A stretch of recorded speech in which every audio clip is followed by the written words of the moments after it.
Olá, Alexandre. Tudo bem? Bom dia. Nós estudamos todo o processo de estrutura das camadas da Terra. Isso agora a todas as camadas de ar do nosso planeta, certo? Existem algumas camadas que são importantes da gente memorizar, certo? A litosfera é a camada de rocha, que foi a que a gente estudou na aula passada, certo? A hidrosfera é o que nós vamos estudar no próximo assunto, e o assunto que nós vamos que é a camada de ar do nosso planeta.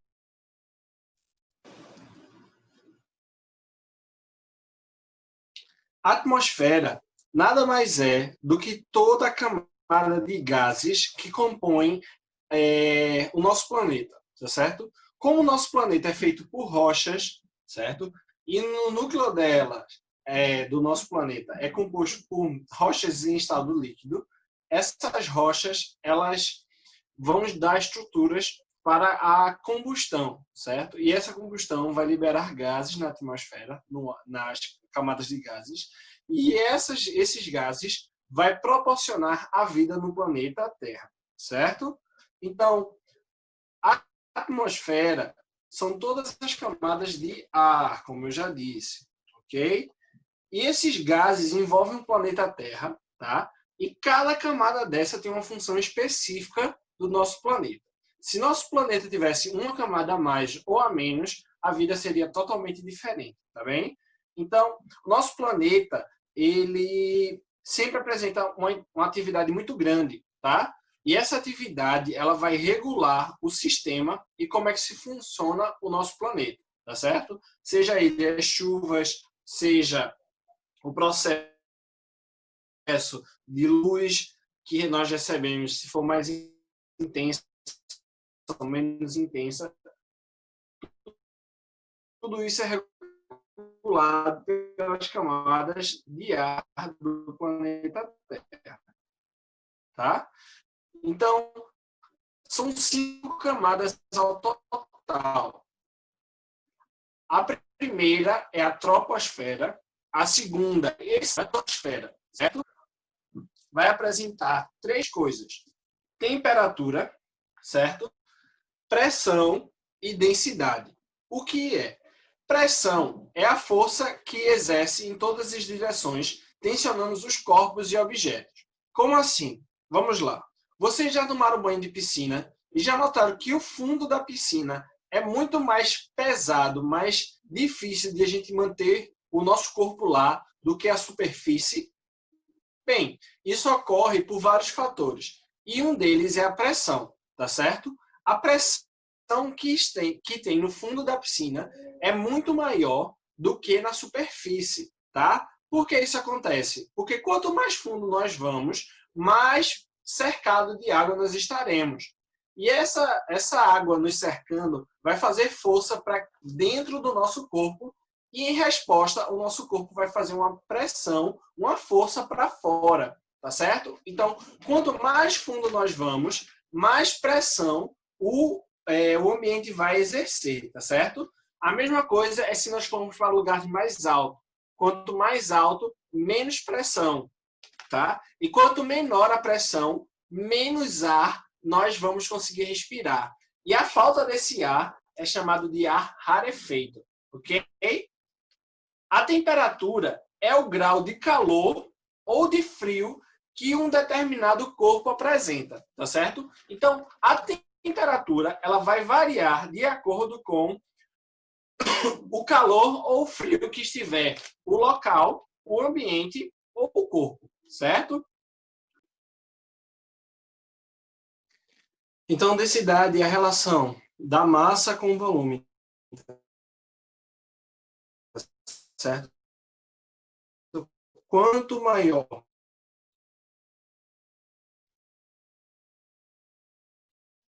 a massa, no menor volume, mais dentro é o objeto. Por exemplo, nós, seres humanos, conseguimos boiar na água, é isso? Porque a nossa com ela. Mas no caso, se a gente colocar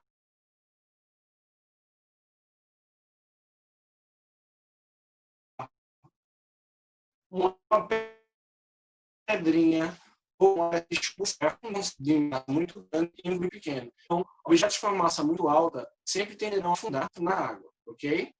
Vamos lá. Camadas da atmosfera, certo? Existem 5, como eu já disse.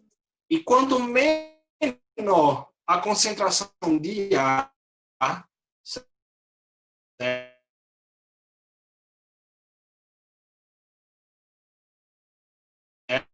Mais raramente é que quanto maior a menor será a pressão. Certo? Por exemplo, quando a gente voa,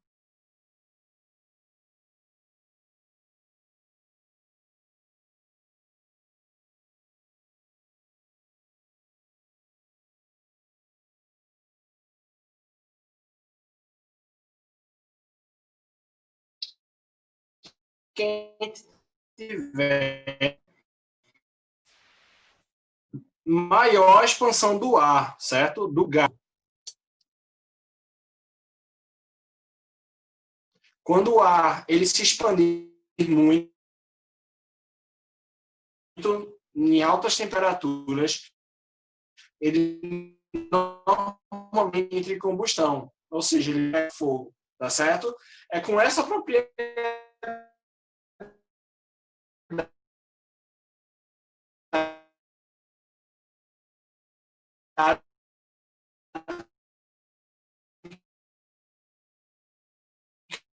também funcionam, tá certo? Ele apresenta algumas propriedades, tá certo? A primeira delas é que ele ocupa espaço porque é composto por matéria, tá certo? E a matéria ela é tão pequena que ela é feita por partículas. E essa partícula é chamada de molécula, certo? Uma coisa também importante é que não importa onde esteja,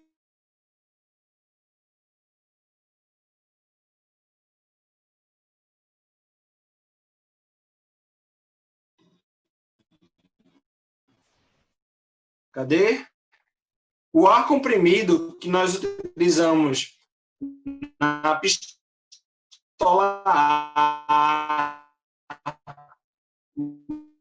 o desodorante, todos eles comprimem o gás que tem dentro, tá certo? Então, todas as suas partículas vão estar bem espremidas, bem apertadas, e com isso vai fazer com que o ar esteja a ponto de sair. E qualquer alteração que houver entre o ambiente e o lugar que o ar estiver, ele vai sair com alta pressão, tá certo?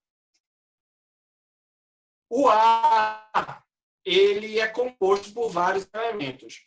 Na natureza, o ar que a gente respira é composto basicamente de nitrogênio, 78% nitrogênio, 1% é composto por oxigênio e 1% gases. Ou seja, damos oxigênio, mas o ar que a gente respira, as parcelas que concentram oxigênio, certo? Nós respiramos mais 0,93% desses gases são gases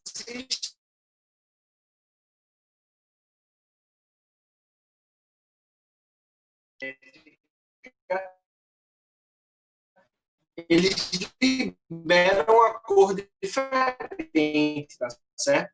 Eu deixei aí uma imagem para vocês observarem que cada elemento químico, reagindo com a eletricidade, ele forma uma luz diferente. É chamada de luz neon, certo? Ok? Ela é bastante utilizada para letreiros luminosas de luz branca, tá certo? Então, aquelas lâmpadas grandes são feitas de gases nobres, tá certo? Então, quando elas estouram, é bastante preocupante você botar a mão ali, porque esses gases podem causar reação alérgica e podem machucar, tá certo? Uma coisa também importante de saber é que o ar existe e nós conseguimos tateá-lo, certo?